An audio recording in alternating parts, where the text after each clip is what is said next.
All right. And then the next one we have is it's a little controversial, but it's no worries or not a problem. So this also, I've read articles that could be generational, where certain generations are okay with saying no problem, but other generations may be like, oh, so do you mean that could have been a problem? So Yeah. this is a little controversial. So I think the safe thing to do is to avoid using them. Um, so instead of saying you're welcome, sometimes people think that you're welcome sounds way too professional, way too, oh, business like, you're welcome. So there are a few ways that you can also say you're welcome. You can say sure thing.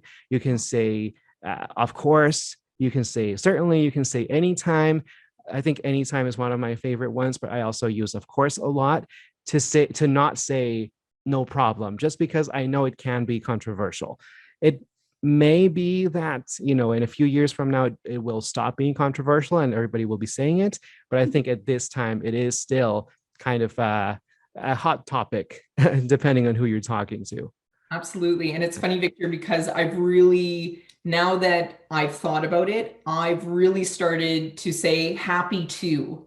Mhm. So if it is no worry, if they say, if it is setting me up that, oh, thank you for doing that. I didn't realize that X amount of work would have gone into it. It's like happy to dive in and provide you those information. And because of that, right? I think it is interesting that you do look at a situation and you don't want to put a connotation onto a client or a coworker that, yeah, no worries, but you actually really made me work an extra 2 hours that I didn't expect, or I didn't realize that I was going to dive into something as in depth as you originally requested. But having the happy to help or happy to, for me, kind of lessens the blow, but also make Mhm. sure that, if it did take longer than expected, I mean, it's going to come out eventually. And if did I really want to do that today? Probably not, but it was going to be something that was probably going to come up, sooner than later. So it is interesting how I just realized using like no worries and not a problem